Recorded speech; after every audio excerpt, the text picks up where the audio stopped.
hinamak na manugang. Kabanata 121.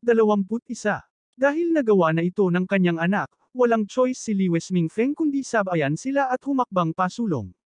Kinuyam niya ang kanyang mga kamay at ngumiti. Kayong dalawa, ang aking anak ay bata pa at walang malay. Tuturuan ko talaga siya ng leksyon sa pag-uwi namin. Ang Lewis family ay handang magbayad ng 5 milyong yuan para sa pagtubos. Mangyaring maging mapagbigay at iligtas ang buhay ng aking anak. Gusto mong gumamit ng 5 milyong yuan para tabyusin ang anak mo. Masyadong mura iyon. Tumawa ng masama ang kalbo. Sinabi niya, bagaman ang inyong Lewis family ay hindi masyadong sikat sa Jinling, mayroon pa rin kayong yaman. Ngayon, aanyayahan namin si Young Master Lewis at ang dalawang babae mula sa Ming family. Kailangan ninyong gumamit ng pera para makipagpalitan para sa kanila. Ikinaway ng matipunong lalaki ang kanyang kamay. Alisin mo sila. Agad na sumugod ang isang grupo ng mga nasasakupan. Gustong lumaban ni Mark Lewis ngunit siya ay pinalayas. Idiniin siya sa lupa. Gustong sumugod ni Lewis Mingfeng ngunit natambo rin siya sa lupa. Sa sobrang takot ng mga tao sa pamilya Meng ay mabilis silang sumakay sa kotse ng Nissan at isinara ang pinto. Agad namang sumugod ang ilang matipunong lalaki at paulit-ulit na hinampas ang sasakyan. Si Ming Nooran ay natakot at tumingin kay Alex Dixon para humingi ng tulong.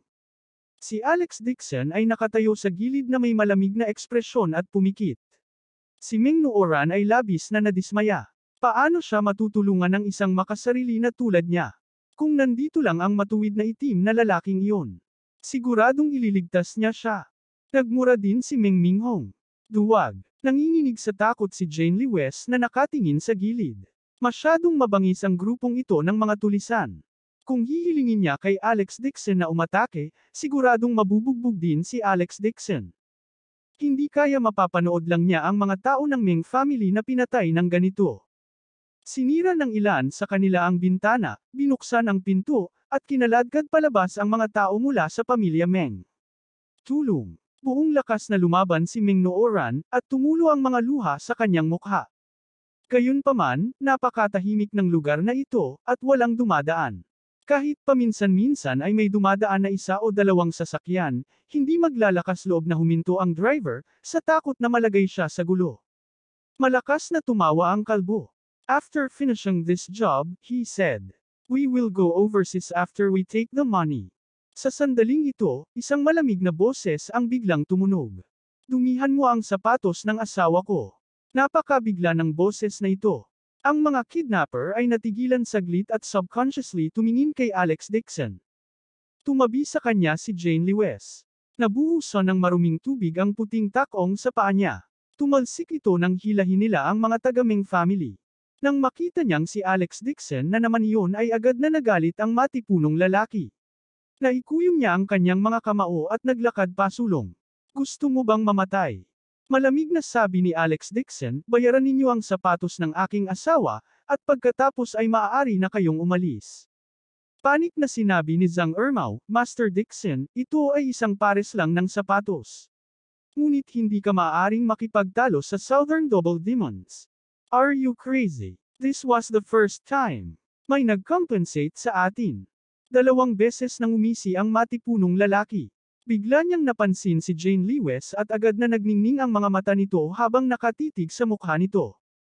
Napalunok siya ng laway at tumawa ng nakakatakot ng 2 beses. Ang ganda talaga ng asawa mo. Bakit hindi niya tayo i-follow back? Sa sobrang takot ni Zhang Ermao ay mabilis siyang tumakbo. Yumuko siya at sinabing, Master Find, kinidnap mo na si Young Master Lewis at ang mga taga-Ming family. Malaki na ang kikitain ng biyaheng ito. Kalimutan na natin ito dito. Sino ka sa tingin mo? Get loose. Sinipa ng matipunong lalaki si Zhang Ermao sa gilid at tinitigan si Jane Lewis na may masamang tingin. Ngayon lang niya napansin na mas maganda pa pala ang babaeng ito kay Ming Nooran. Oh Diyos ko! Siya lang ang pinakamagandang babae sa mundo.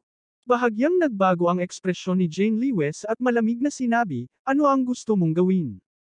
Munting kagandahan, nakahanap ka ng isang walang kwentang asawa, bakit hindi mo ako sundan pabalik? Pagkasabi noon, iniunat ng matipunong lalaki ang kanyang kamay at hinawakan si Jane Lewis. Sa sandaling ito, biglang sumipa si Alex Dixon, tumpak na dumapo sa mahahalagang bahagi ng katawan ng matipunong lalaki.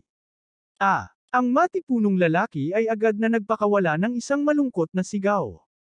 Hinawakan niya ang kanyang pantalon gamit ang dalawang kamay, yumuko ang kanyang baywang, at bumagsak sa lupa. Unti-unting tumulo ang dugo sa kanyang pantalon.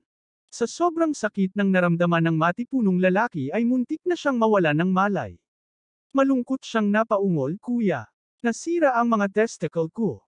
Hindi inaasahan ng kalbo na ganoon kalupit si Alex Dixon. He struck heavily sa sandaling dumating siya, at ang kanyang ekspresyon ay nagbago ng husto. Ang isang grupo ng mga subordinate ay mabangis ding umaksyon kay Alex Dixon. Gayunpaman, pagdating nila sa harap ni Alex Dixon, bigla silang nakaramdam ng hindi nakikitang alon ng hangin na dumarating sa kanila. Ang alon ng hangin na ito ay humarang sa kanilang landas na parang pader.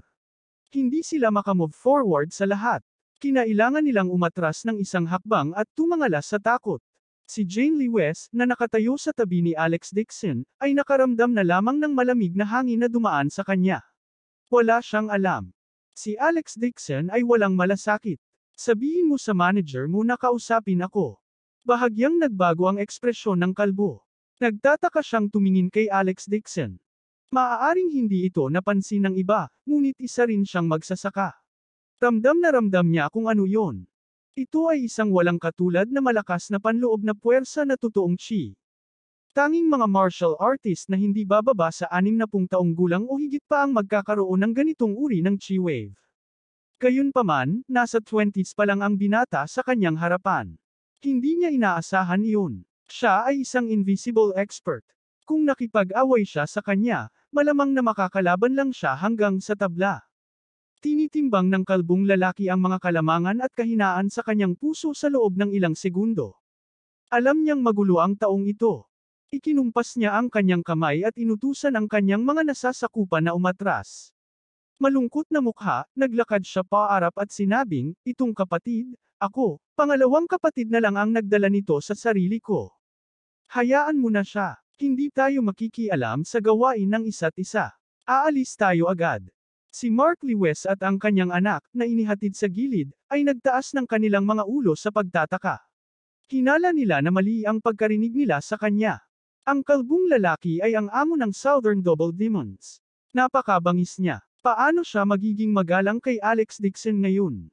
Hehe. Umiti si Alex Dixon. Tinapakan niya ang mukha ng matipunong lalaki at giniling ito ng pabalik-balik. "Balak mo ba hayaan na lang ng ganito? Sino sa tingin mo ako? Nasabi ko na, kailangan mong bayaran ang sapatos ng asawa ko." Tinapakan niya ang mukha ng matipuno gamit ang talampakan ng kanyang sapatos at idiniin ang mukha sa putikan.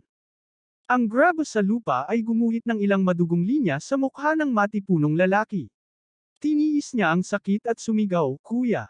Bilisan mo, tadterin mo ang batang ito."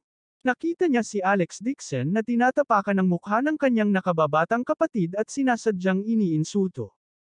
Lalong nanlabo ang mga mata ng kalbo. Ang mga daluyan ng dugo sa kanyang mga templo ay pumipintig ng ilang beses. Nang may malungkot na mukha, nagngangalit siya at sinabing, "Sige, magbabayad kami." "Kuya, nababaliw ka na ba?" Gulat na gulat ang mga mata ng matipunong lalaki. Napaungol siya, "Gusto mo siyang tadterin at ipaghiganti ako." Dinurog ni Alex Dixon ang kanyang mga testicle gamit ang isang paa. Hindi na siya lalaki. Kung hindi dahil sa kanyang malalim na cultivation base, matagal na sana siyang namatay kung ordinaryong tao lang siya. Pero hindi kumibo ang kuya niya. Gusto niya talagang gantihan si Alex Dixon. Natigilan lahat ang mga tao sa paligid. Lalong hindi makapaniwala at hindi mapapantayang pagkabigla si Mark Lee West. Napabuntong hininga din si Meng Minghong at gulat na napatitig kay Alex Dixon. Siya ay nag-imbestiga sa Lee West family, at alam niya. Si Alex Dixon ay isang walang kapangyarihang matrilocal na manugang. Ngunit ang boss ng Southern Double Demons ay talagang nagpahayag ng kanyang takot.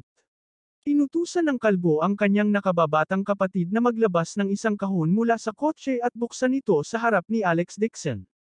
Sinabi niya, dapat sapat na ang perang ito. Ang kahon ay puno ng mga pulang perang papel, hindi bababa sa 500,000 yuan. Natatakot ako na si Master Dixon lang ang nag-iisa sa buong Nangguang na makakagawa ng mga Southern Double Demons na gumastos ng 500,000 yuan para bayaran ang isang pares ng sapatos.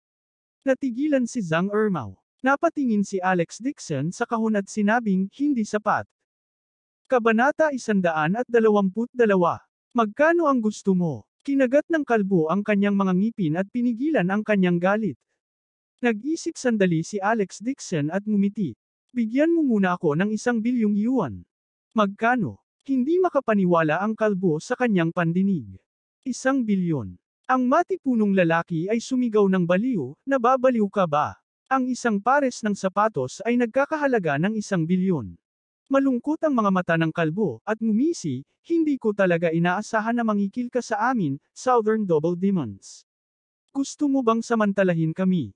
Nirerespeto kita ngayon lang, pero hindi ko ginawa. Gusto kong gumawa ng anumang gulo. Huwag mong isipin na natatakot ako sa iyo. Nawala ang ngiti sa mukha ni Alex Dixon, at nanlamig ang kanyang mga mata. 1 billion.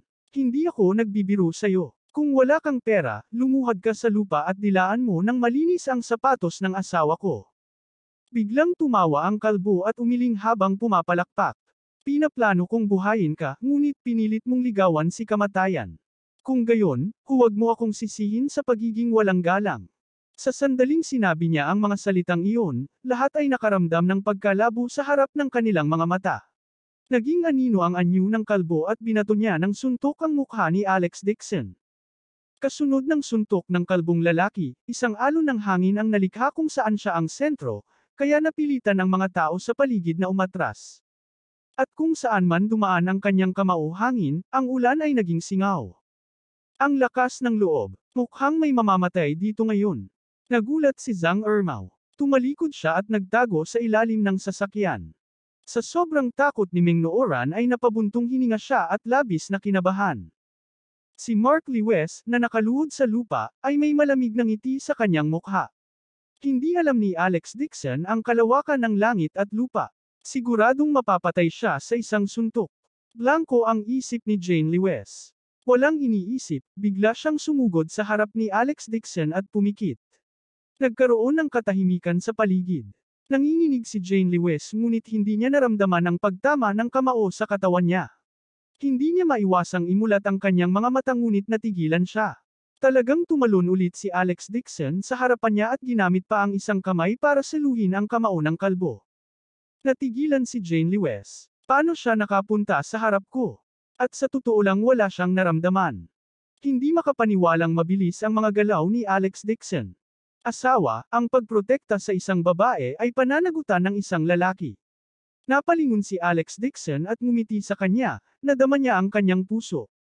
Hindi niya inaasahan na magmadaling lumabas si Jane Lewis para protektahan siya. Tumingon si Alex Dixon at tumingin sa kalbong lalaki na may malamig na ekspresyon. Ginamit niya ang palad niya para hawakan ang kamao ng kalbo at pinaikot ito ng 180 degrees. Dinag na dinag ang tunog ng mga buto na sinasabayan ng kahabag-habag na pag-ungol ng kalbo. Ang kanyang buong palad ay na-dislocate at na-deform, at ito ay nakalaylay. Kuya! Agad na sumigaw ang matipunong lalaki sa lupa. Hindi man lang siya nilingon ni Alex Dixon habang tinatapakan siya sa mga paa niya. Agad na bumagsak ang dibdib ng matipunong lalaki, at bumulwak siya ng dugo. Nanginag ang katawan niya ng ilang beses, at saka siya tumigil sa paggalaw. Ikalawang kapatid. Ang mga mata ng lalaking kalbo ay parang mabibiyak. Isang mabangis na tingin ang lumitaw sa kanyang mga mata, at ang kanyang buong katawan ay sumabog sa enerhiya. Ang enerhiya ay nagdulot ng paglipad ng buhangin at paglipad ng mga bato, at isang malakas na hangin ang umihip. Napabuga ng hangin si Jane Lewis hanggang sa hindi na siya makatayo ng matatag, at wala nang ibang pagpipilian kundi ang umatras ng 4 o 5 hakbang bago siya makatayo. Nag-aalala siyang tumingin sa eksena. Ang kanyang buong puso ay nakasabit sa isang sinulid. Kahit malakas si Alex Dixon at nag-practice ng martial arts, ang kanyang kalaban ay ang boss ng Southern Double Demons. Ang matipunong lalaking iyon ay mayroon lamang malupit na puwersa, ngunit ang kalbong lalaki ay ang tunay na nakakatakot na tao. Ang kanyang mga kasanayan ay kakaiba at hindi mahuhulaan.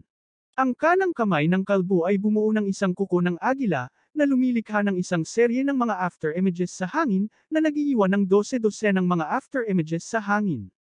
Hindi matukoy ng karamihan ang pagkakaiba sa pagitan ng totoo at peke. Gayunpaman, hindi gumalaw si Alex Dixon. Nagpakita ng matinding liwanag ang mga mata ng kalbo. Bigla niyang tinuro ang daliri niya sa eyeballs ni Alex Dixon. Inipon ng daliring ito ang lahat ng panloob na lakas sa kanyang katawan. Dapat niyang patayin ang kalaban sa isang welga. Hanggat ang kanyang daliri ay maaaring tumusok sa butas ng mata ni Alex Dixon at direktang pumutok ang kanyang mata, ang kanyang daliri ay makakatusok sa butas ng mata ni Alex Dixon at diretso sa kanyang utak. At ang lakas ng loob sa kanyang daliri ay maaaring direktang makabasag ng ulo ni Alex Dixon na parang pakwan. Malamig na nakatayo doon si Alex Dixon at biglang ngumisi. Masyadong komplikado ang iyong mga galaw, ngunit lahat na ito ay basura. Casual niyang sinampal ang kanyang kalbo na ulo at pinadapa siya sa lupa. Nagkaroon ng patay na katahimikan sa paligid. Mariing pinaikit ni Jane Lewis ang kanyang mga mata. Halos hindi siya manggahas na maniwala sa tagpong ito. Southern Double Demons ba talaga ang dalawang ito? Ang kanilang lakas ay hindi tumugma sa mga alingaw-ngaw. Ang maalamat na pinakamalakas na boss ay talagang sinampal sa lupa ni Alex Dixon ng isang sampal. Paano ito naging posible? Ganun din ang iniisip ng mga tao sa paligid. Nagulat din si Mark Lewis at ang kanyang anak. Ang pagpapakita ng lakas ng Southern Double Demons ay nagulat sa lahat, ngunit hindi nila inaasahan na papatayin ni Alex Dixon ang dalawang lalaking ito sa isang sampal. Bumagsak sa lupa ang kalbong lalaki. Hindi na siya makabangon, at napuno ng matinding pagkabigla ang kanyang puso. Ang sampal na ito ay tila casual, ngunit nang lumapag ang sampal, ilang malakas na puwersang panloob ang bumalot sa kanyang ulo at tumakbo sa kanyang katawan sa pamamagitan ng kanyang mga meridian. Parang fuse, dahilan para sumabog ang ilang mahahalagang meridian sa katawan niya ng sabay. Ang lahat ng mahahalagang meridian sa kanyang katawan ay sumabog, kaya ang kanyang martial arts ay napilayan. Labis na nagulat at natakot ang kalbong lalaki. Minamaliit niya ngayon si Alex Dixon. Para magkaroon siya ng ganoong nakatagong lakas sa loob, paano siya magiging isang magsasaka na may 60 taon lamang ng panloob na lakas? Siya ay simpleng hindi maarap. Hindi niya makita ang background ni Alex Dixon. Kahit na ang numero 1 tao sa Marshall Alliance, na dominahan na niya ang Nangguang region, hindi siya maaaring magkaroon ng ganoon kalakas na lakas sa loob. At malamang na mas mataas pa ang cultivation base ni Alex Dixon kaysa sa kanya. Masyadong mahina ang lakas ng Southern Double Demons. Lumabas si Zhang Ermao mula sa ilalim ng sasakyan at gulat na sinabi. Kung hindi, paano maitataboy ang isa sa kanila at ang isa ay ihampas sa lupa? Nanginginig ang kalbo. Ang kanyang kapangyarihan ay napilayan at siya ay naging paralisado pa.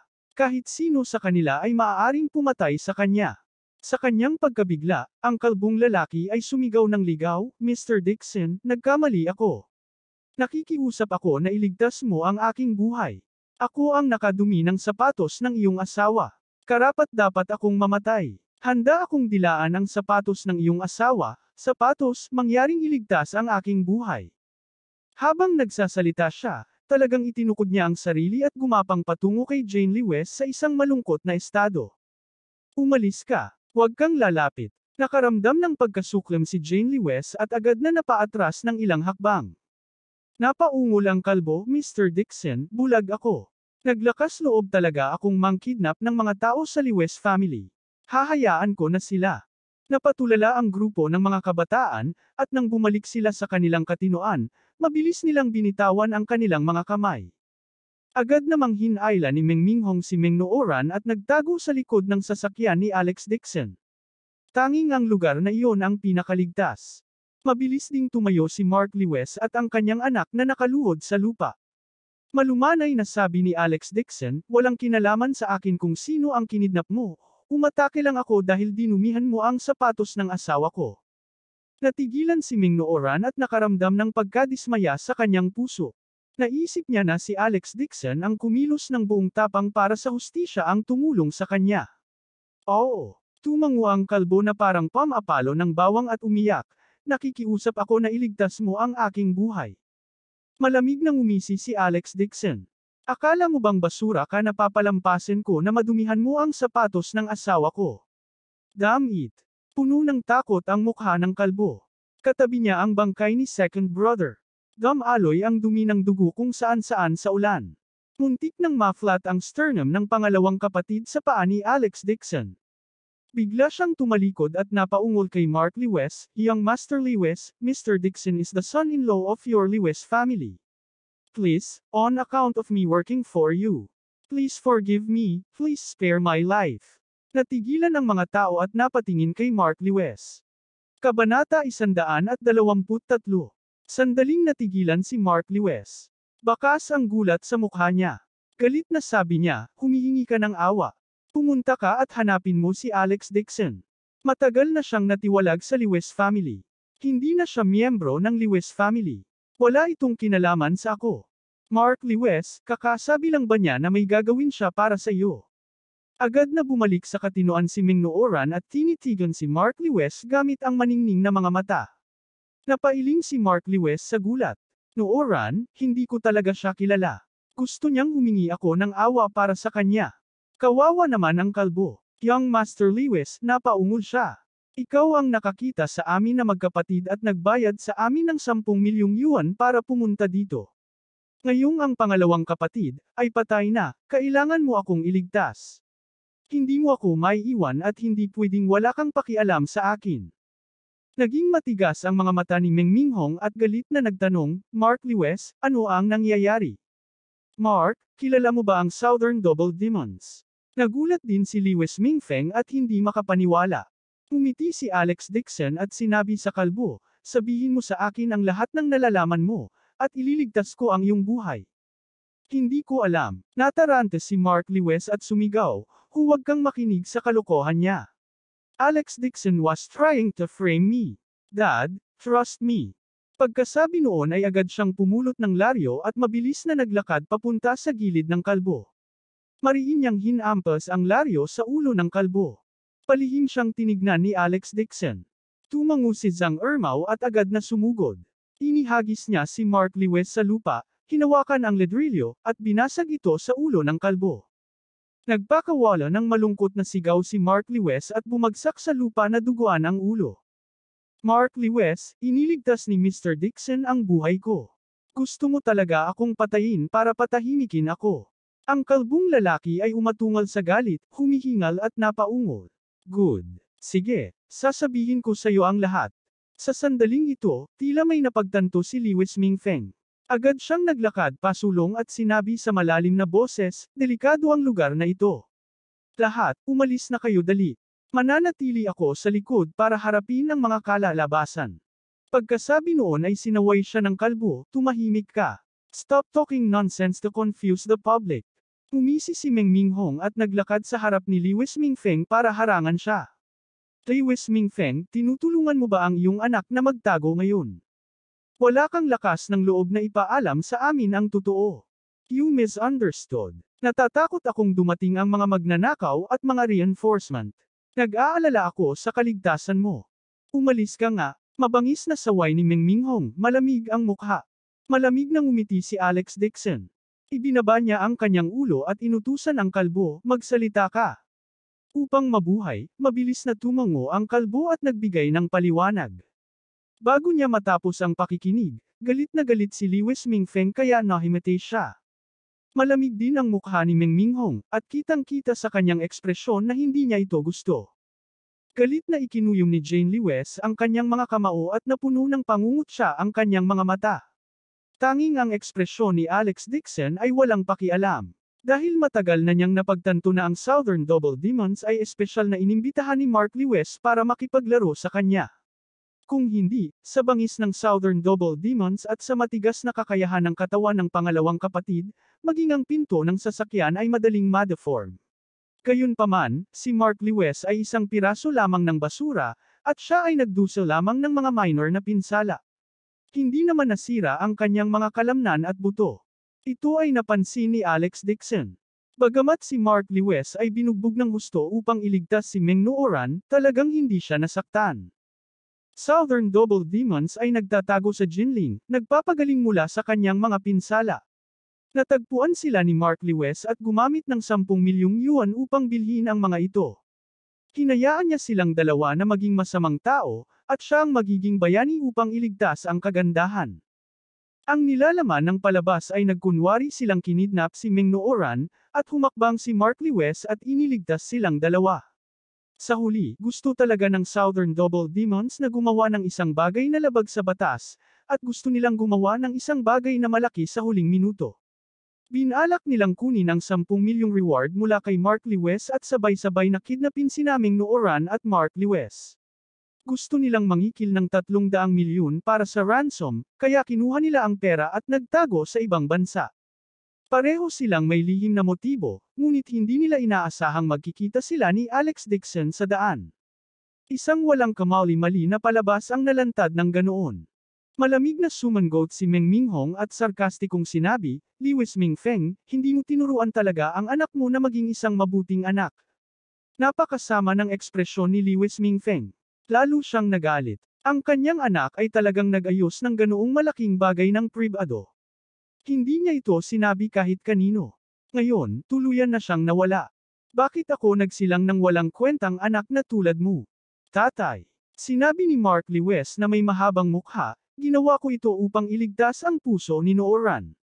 Sinisi niya ako sa pagtakas at pagiging malamig sa akin. Kaya't nais kong samantalahin ang pagkakataong ito upang ipakita ang aking katapatan kay Nooran at iwaksi ang mga pagdududa ng mga pamilya Meng, ngunit hindi ko inaasahan na magiging ganito ang mga bagay. Ito ang sarili mong kasalanan.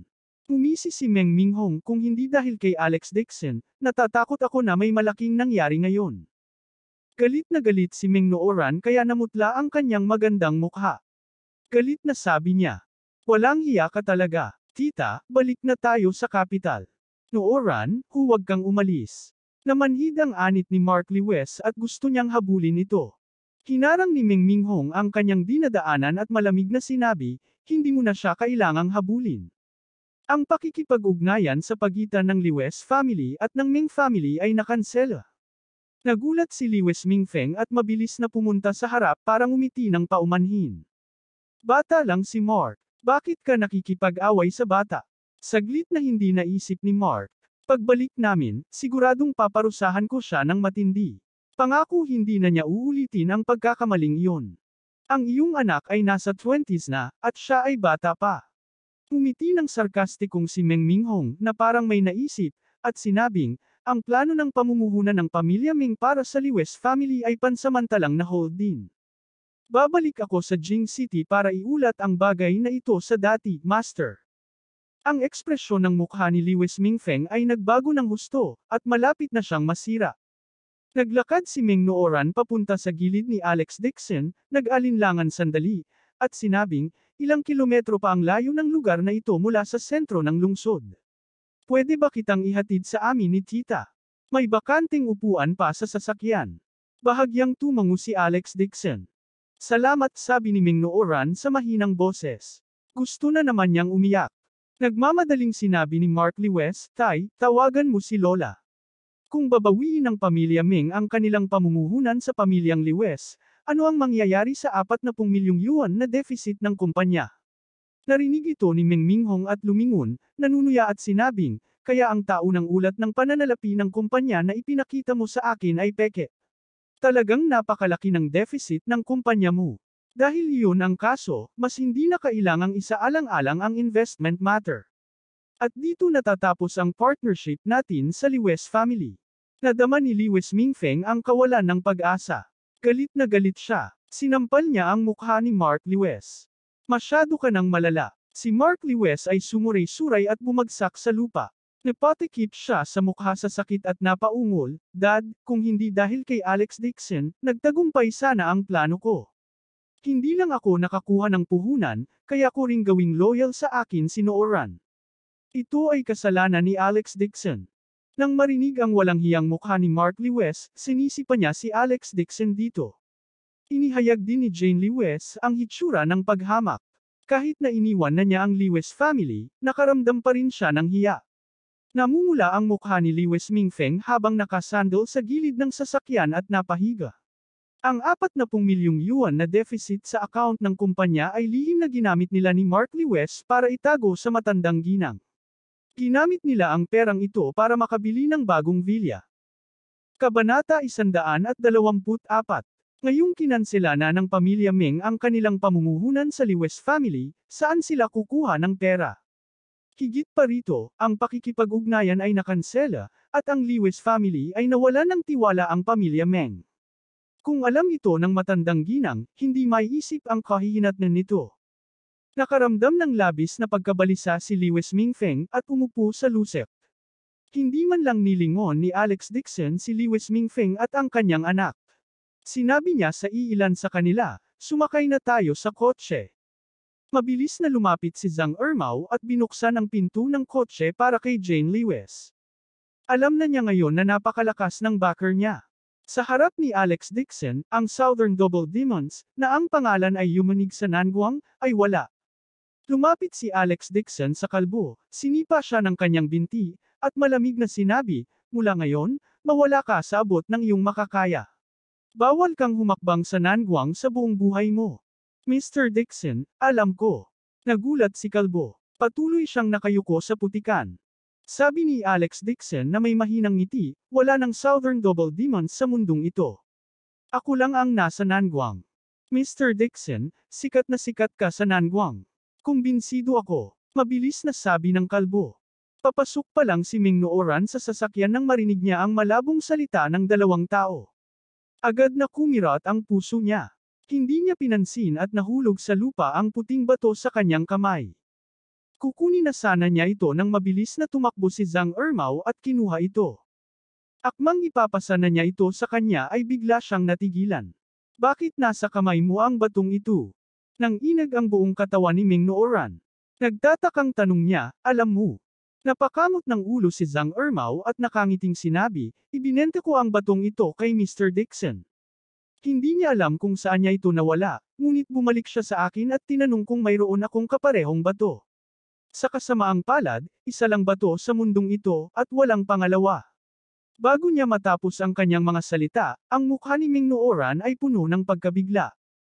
Napuno ng pagkabigla ang buong ulo niya. Si Alex Dixon talaga. Hindi makapaniwala si Ming Nooran. Laking gulat niya. Ang mga salita ni Zhang Ermao ay patuloy na umaalingaw sa kanyang mga tainga. She murmured, iisa lang ba talaga ang batong ganito sa mundo?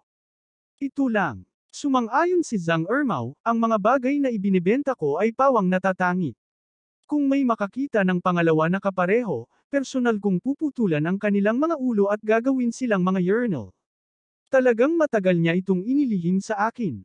Isang mahinang iyak si Ming Nooran at agad na tumulo ang luha mula sa kanyang mga mata. Bigla niyang inangat ang ulo, at walang kurap na tinitigan si Alex Dixon na nasa hindi kalayuan. Nakatayo sa ulan si Alex at may sinabi sa kalbo sa lupa. Si Ming Nooran, gayunpaman, ay mukhang nai-inlove sa kanya. Tinitigan siya nito ng malapitan. Isa lang ang nasa isip niya. Kaya siya iyon. Sa sandaling ito, ang puso ni Ming Nooran ay napuno ng panghihinayang at poot. Hindi niya ito pinagsisihan sa buhay niya. Siya ay labis na nanghihinayang. Noong nakaraan, palagi niyang iniisip na si Alex Dixon ay walang kakayahan at siya ay mahiyain. Ngunit hindi niya inaasahan na ang itim na lalaking nagligtas sa kanya ay siya nga pala. Nagsisi si Ming Nooran sa nakaraan. Napakakomplikado ng kanyang damdamin. Hindi niya napigil ang umiyak. Nakita siya ni Mark Lewis na umiiyak at naisip niya na umiiyak siya. Napuno ng kagalakan ang kanyang puso, at mabilis siyang naglakad pasulong upang tabyusin ito. Nooran, makinig ka sa akin. Lahat ng ginawa ko ay para sa'yo. Dahan-daang itinaas ni Ming Nooran ang kanyang ulo at ang kanyang mga mata ay napuno ng puot at galit. Bigla niyang itinaas ang kamay at sinampal ng malakas ang mukha ni Mark Lewis. Tumalikod siya at sumakay sa kotse. Hindi niya naiintindihan si Alex Dixon. Ang nakakatuwa ay talagang niloko siya ni Mark Lewis. Akala pa niya ay mabuting tao ito. Napatulala si Mark Lewis. Nang gusto pa niyang magpaliwanag, tumalon si Zhang Ermao at pinagpag ang laryo sa kanyang kamay. Anong gusto mong gawin? Gusto mo pa bang saktan si Miss Meng? Kung hindi ka mawawala, huwag mong sisihin ang laryo sa kamay ko na walang awa. Tinamaan ni Mark Lewis ang ledrilyo. Alam niya na si Zhang Ermao ay hindi isang taong dapat pagtripan, kaya mabilis siyang umatras. Nagdora si Zhang Ermao ng isang subo ng plema sa lupa at nagmura. Upang magnegosyo, niloloko ko ang mga tao kung saan-saan. Napakawalang hiya ko na. Hindi ko inaasahan na mas walang hiya ka sa akin. Wala kang kahihiyan at kasuklam-suklam ka. Sa oras na ito, lumakad si Alex Dixon at mahinang nagsabi, "Tara na." Mabilis na tumango si Zhang Ermao at tinulungan siyang buksan ang pinto ng kotse para anyayahan siyang pumasok sa kotse. Walang ekspresyon ang mukha ni Lewis Mingfeng. Hinayaan niyang bumuhos ang ulan sa kanya. Ang hirap ilarawan ng mood niya. Noon pa man ay ipinagmamalaki niya si Mark Lewis at tinatrato si Alex Dixon bilang basura. Ngunit hindi niya akalain na ang manugang ng Lewis family, ang basura, ay magpapamangga sa mundo sa isang gawa. Noon pa man ay hindi niya naiintindihan. Ngayong nagawa na ng kanyang anak ang ganoong bagay, lihim siyang gumamit ng 40 milyon na pondo, at kinansela pa ng pamilya Meng ang pakikipag-ugnayan at kinansela ang pamumuhunan. Pagbalik niya, hindi niya alam kung paano ito ipapaliwanag sa matandang ginang. Tumangala si Lewis Mingfeng sa langit at nagpakawala ng mahabang buntong hininga. Ang kanyang anak na babae ay pinawalang bisa ng pamilya Wang, at ang kanyang anak na lalaki ay pinawalang bisa ng pamilya Meng. Sinaktan na nila ang pamilya Meng at ang pamilya Wang. Pagtingin sa paligid, ang tanging may kakayahang junior sa Lewis family ay sina Alex Dixon at Jane Lewis. Nagmaneho si Alex Dixon patungo sa lungsod. Bumuhos ang malakas na ulan sa kanila. Si Meng Minghong ay napuno pa rin ng puot. Galit na sabi niya, "Hindi ko akalain na ganoon pala ang galit ni Mark Lewis. Hindi ko akalain na ganito palang klaseng tao si Mark Lewis. Nagkamali ako sa kanya noon. Pinilit ko tuloy si Nooran na pakasalan siya at halos nagdulot ng maraming problema kay Nooran." Natahimik na si Jane Lewis at sinabing, "Buti naman at nakilala mo ang totoong pagkatao niya kanina." Tumingin si Meng Minghong kay Alex Dixon at nakaramdam ng awa sa kanyang puso. Sobrang hinangaan niya si Alex Dixon pero nakakalungkot na may asawa na ito. Kung hindi, ipapakasal niya si Meng Nooran sa kanya at i-recruit siya bilang matrilocal son-in-law ng Meng family. Sa kanyang potensyal, tiyak na marami siyang mga tagumpay sa hinaharap. Sabi ni Meng Minghong, "Mabuti na lang at nakilala ko kayo sa daan ngayon. Kung hindi, hindi kami makakatakas ngayon dahil sa kanya." Nabalitaan na napakalakas ng Southern Double Demons. Hindi niya inaasahan na itumbo silang dalawa ni Alex ng sampal. "Pambihira ka talaga."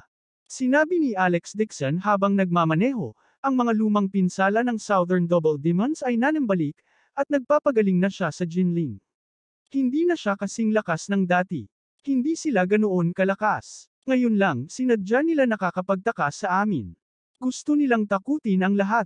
Medyo nahiya rin si Jane Lewis at sinabing, "Tita Meng, ang lakas ni Alex ay higit na higit kaysa ordinaryong tao. At nag-practice din siya ng martial arts sa bahay. Buti naman ang lakas niya. Kaya kanyang protektahan kapag lumabas ka," sabi ni Meng Minghong at nagkunwaring hindi niya sinasadya. Tinanong niya, "Alex, mayroon ka bang ibang kapatid na katulad mo?" "Wala," mahinang sabi ni Alex Dixon. Hindi niya iniisip na ang mga taong iyon mula sa Dixon family sa Jing City ay ang kanyang pamilya. Gusto lang nila siyang gamitin. Sayang naman. Napabuntong hininga si Meng Minghong at nakaramdam ng kirot sa kanyang puso. Narinig ni Jane Lewis ang kanyang mga salita at hindi naiwasang sumimangot. Siya ay napakatalino at maaaring mahinuha ang mga iniisip ni Meng Minghong sa sandaling marinig niya ito. Hindi niya akalain na binawi ni Meng Minghong ang engagement nila sa Lewis family at talagang naalala niya ang asawa ko. Wala talaga siyang masabi. Umupo si Meng Nooran sa likod na hilera at walang sinabi sa daan. Pero nanatili siyang nakatitig kay Alex Dixon. Ang kanyang damdamin ay komplikado at mabigat. Maraming bagay si Meng Nooran na gusto niyang sabihin kay Alex Dixon. Gusto niyang magpasalamat at magtapat sa kanya. Nagsisi siya na makita siyang mali. Gayunpaman, may asawa na si Alex Dixon, kaya hindi niya masabi ang gusto niyang sabihin. Kabanata 125.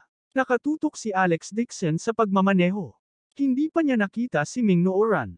Siya ay pumikit sa kanya sa nakaraan. Hindi niya kailangang isapuso si Meng Nooran. Ngayon lang siya umarte dahil kay Jane Lewis. Gayunpaman, nakita ni Jane Lewes ang mga mata ni Ming Nooran. Babae rin siya, kaya syempre nakikita niya ang nakaka-infatuated na tingin ni Ming Nooran.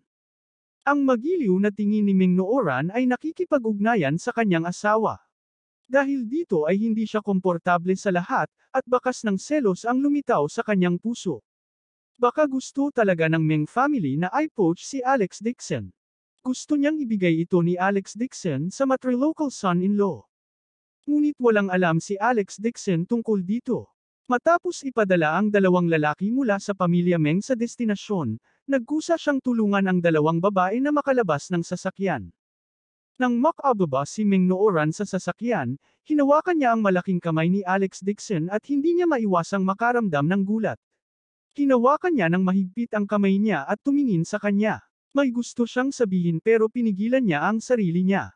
Umupo si Jane Lewes sa kotse at nakita ang ekspresyon ni Ming Nooran sa kanyang mga mata. Siya ay naging napakalamig. Napahawak si Ming Nooran ng sobrang tagal at naramdaman din ni Alex Dixon na may mali. Binawi niya ang kanyang kamay ng walang bakas at sinabing, "Pumasok muna kayo sa hotel. Kung mayroon kayong kailangan, maaari niyo akong tawagan." Siya ay magalang lamang, ngunit ang mga mata ni Ming Nooran ay kumislap na may bakas ng kagalakan. Mahina niyang sinabi, "Alam ko." Noong nakaraan, si Ming Nooran ay palaging malamig sa kanya, ngunit ngayon ang kanyang masunuri na ugali ay nagulat kay Alex Dixon. Hindi na siya nag-isip pa at tumalikod na para sumakay sa sasakyan. Malamig ang mukha ni Jane Lewes at hindi siya nagsasalita habang nasa daan. Pag-uwi nila, pumasok si Jane Lewes sa kwarto para magpahinga. Si Alex Dixon ay hinayla ni Albert Lewes at tinanong, "Dad, did you donate your chessboard?" "Oo." Nakangiting sabi ni Albert Lewes, "Maraming maimpluwensyang tao sa lungsod ang dumating ngayon. Ilang mga tao mula sa antigong mundo ng Jinling City ang naruroon. Kahit na personal na ibinigay sa akin ni Mayor ang parangal. Sa loob ng ilang araw, maghahanda sila ng maliit na parangal para sa akin." Hindi inaasahan ni Alex Dixon na ang bagay na ito ay maaalarma ang kabisera ng lungsod. Tuwang-tuwang ikinukwento ni Albert Lewes ang nangyari ngayon. Marami ring big shot sa antique industry na gustong makipagkaibigan sa kanya. Albert Lewes. Siya ay lumapit mula sa isang hindi kilalang tao patungo sa isang malaking shot sa antique na industriya sa Jinling City. Ito ay isang bagay na hindi niya kailanman pinanghahawakang isipin. Tuwang-tuwa siya. Gayunpaman, alam din niya na ang lahat ng ito ay dahil kay Alex Dixon. Masayang sabi ni Albert Lewes, "Anak, sinabi rin ni Mayor na gusto kang makita. Gusto niyang magpasalamat sa pag-donate ng Buddha Bone Sarira." Natigilan si Alex Dixon ng ilang segundo nang marinig niyang tinawag siya nito. Nang bumalik siya sa katinoan ay hindi niya napigil ang tumawa ng mapait sa kanyang puso. Hindi nagtagal, masama ang tingin sa kanya ni Albert Lewes. Gayunpaman, mataktikang tinanggihan ni Alex Dixon ang pakikipagpulong sa kanya ng alkalde. Kailangan niyang maging low profile ngayon, at ayaw niyang maging sikat. Nadama ni Albert Lewes na ito ay isang awa. Pakiramdam niya ay pagkakataon na ito para makagawa ng pangalan, ngunit hindi niya ipinilit. Tumingin siya sa paligid at misteryosong lumapit. "Anak, yung kidney replenishing wine na hiniling ko kay Jane last time, effective ba?" "Anong alak?" Natarante si Alex Dixon. Bigla niyang naalala. Noong nakaraang pagkakataon, kumuha si Jane Lewes ng isang bote ng alak ng gamot. Sinabi niya na hiniling sa kanya ni Albert Lewes na inumin ito upang mapangalagaan ang kanyang mga bato at palakasin ang kanyang yang. Ang layunin niya ay magkaroon ng anak ang dalawa sa lalong madaling panahon. Naisip ni Albert Lewes na ito ay walang silbi at mabilis na sinabi, "Ayos lang. Narinig ko na ang makajos na doktor mula sa Haicheng, Shouchangqi, ay pupunta sa Jinling.